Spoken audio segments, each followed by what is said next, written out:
Happy New Year and welcome to another episode of Kuma's Kitchen.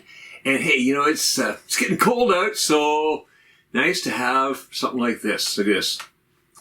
Hot milk with a little something extra in it. Check out the end screen for what that is. That recipe's on there. And then what I've got here is candied gingerbread cookies. Yes, gingerbread cookies with big chunks of candied ginger inside there. Oh, these things are, oh, yeah. So you're getting extra ginger kick in there. Fantastic. Great to eat like this. Also great to dunk in your hot milk. Oh, yeah. Good either way. So, let's go to the kitchen. Make some of these right now.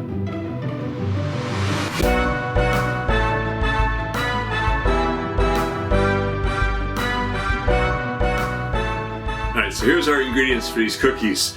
Across the front, well, I've got an egg. I've got 1 teaspoon of baking soda. So it's baking soda, not baking powder, okay? Baking soda, because that's going to react with the molasses. I've got a half a teaspoon of salt. I've got 2 teaspoons of ground ginger. 1 teaspoon of garam masala. You know, that's like I use it a lot in my curries and stuff like that. Gives it a bit more kick, a bit more spice, and just a little bit of a cinnamony type taste. So that's going to be really good in there. You're going to just kick up the flavor of these cookies. Then over here, I've got a half a cup of molasses. That's Brer Rabbit mild molasses. Really nice stuff. I've got 1 cup of my favorite sugar, you know, my unrefined cane sugar. So any kind of like a blonde brownish sugar would be good. 3/4 of a cup of butter. Now that's at room temperature, but unfortunately it's a little cold in here. It's going to still take a little bit of arm strength to cream that. Basically you'd want it at a warmer room temperature so it'd be easier to cream. You don't want it melting or anything like that, but you do want it to be able to easier to cream. I've got 2.5 cups of flour back here, and then the piece de resistance, the very top thing, I think that's really going to kick this up, is I've got 9 ounces, 260 grams of candied ginger chopped up into little pieces. That actually, when it's all chopped up, this comes out to about 1.5 cups of this. So you can measure it either way it or just chop it up and go with it. 1.5 cups worth. And then over here I've got some granular sugar. Now it doesn't matter the amount, just enough there to roll the cookies in. So that's not all going to get used. So just a bowl with some of that in there so you can roll around your cookies around in there. So first thing I want to do, let's get some of this stuff out of the way so I've got some room for creaming. Got the big bowl here. Got to add that butter in there. And then, yeah, a little squish out. Not too bad. It's a little hard still, but just gonna squish that around. Yeah. Once we got it squished down a bit, start creaming it some more. You basically want to get this all smoothed out like this before we add in the sugar. All right. It's getting there. Starting to soften up a little bit. All right, I'm going to add the sugar in there. All right, that's one side. And then I'm just going to start, what you want to do is you want to cream the sugar into the butter. So what it's doing is basically it's tearing little holes into the butter with the sugar. This really helps with the texture of your cookies. This is why we always do our butter at, you know, room temperature, not a hot room or anything like it's summer, it'd be a bit too warm. So that you're creaming the sugar into the butter. All right, it's going to take a little bit, so away we go.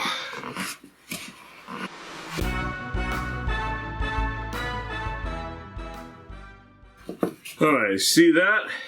It's basically, now it's all, we creamed all the sugar into the butter. It's pretty even, there's some chunks of butter there still, but oh, look at that. That's good. All right, so what I'm going to do now, get that off there.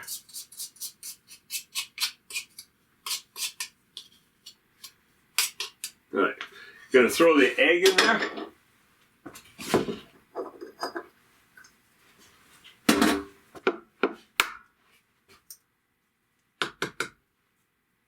Come on.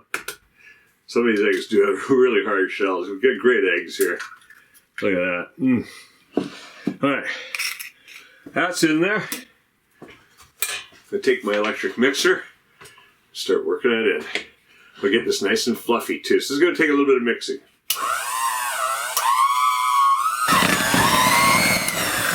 All right, see, I've been mixing that for about a minute, and oh, it's getting nice and soft. All right, so now what we're going to do, add in the molasses.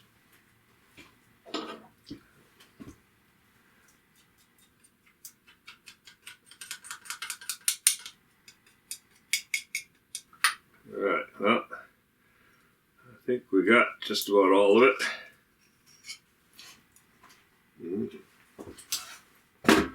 Always loved molasses.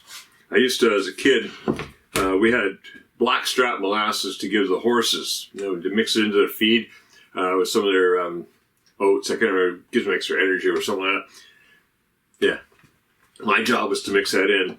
And I was always eating a lot of blackstrap. My mom's going, blackstrap molasses, it's a little rough. It was good. All right, here we go. I'm going to mix that in. Again, we'll get nice and fluffy.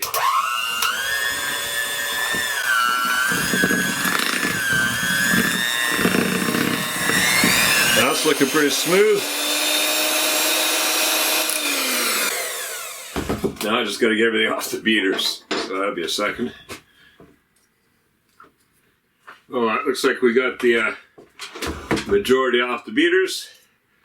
There we go. And anything else is just for looking. Oh, that's going to be good. All right, so what I'm going to do now, got that done, got the wet ingredients ready to go. Dry ingredients, got the flour. I want to mix the ginger, the garam masala, the baking soda, and the salt into here. So just gotta get it distributed throughout. A little bit of lift and turn, and get it all into there. All right, once that's all looks pretty even, looks like we got it all divided through there. Dry goes into the wet. That's gonna take a little bit of arm muscle again here. Just gotta get this all mixed together. So just cutting through until it all comes together. Okay, once I've basically got it together to this point, I just have to get my hands in there. Oh, get that off the spoon.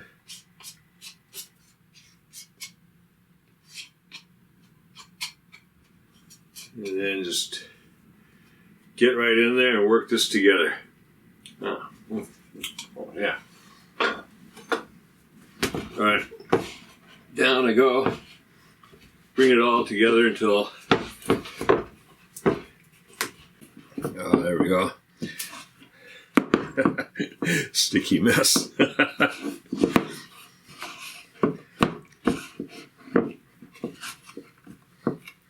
Whoa. Got a bit of flour underneath there still, so just turn this over to absorb that flour. There we go. Now it's starting to come together.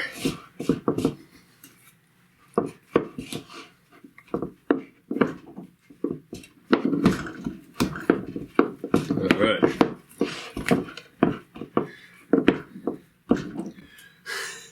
That's looking pretty good. But now I'll get the rest of that dough back in there.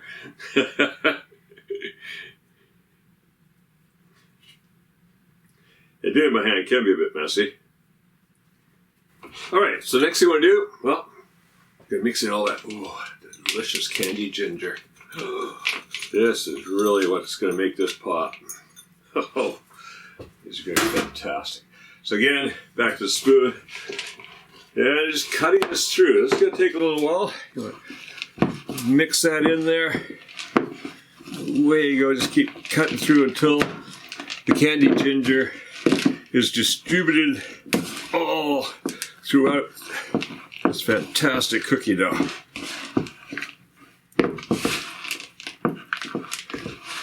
Alright, that's looking pretty good.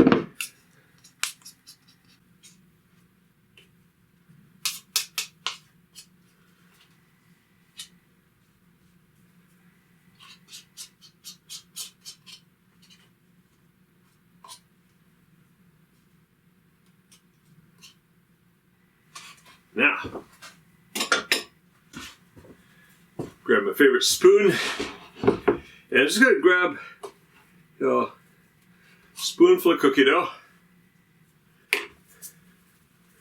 roll them into about 1-inch balls, and then you roll them around in the granular sugar. Now, what I've got over on the side here is a baking sheet. It's going to go in the oven with some cooking paper on it. So just place them down on there like that, and just keep making balls. Roll the next one, roll it in the sugar, place here. And you want to leave space. These are going to spread out, so I like to do like 3 across is just about right, so you've got lots of space in between for that to spread out. Alright, there we go. So we've got 12 on there. A little piece over word here. I could go in the oven over there at 350 degrees Fahrenheit, 180 degrees Celsius for 10 to 11 minutes. See you back when they come out of the oven.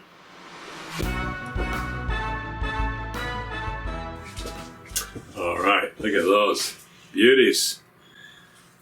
All right, so I'm gonna let those cool on here for a bit, and then move them to a cooling rack. You gotta let them set up first, so you gotta move them right away. They're too soft right now.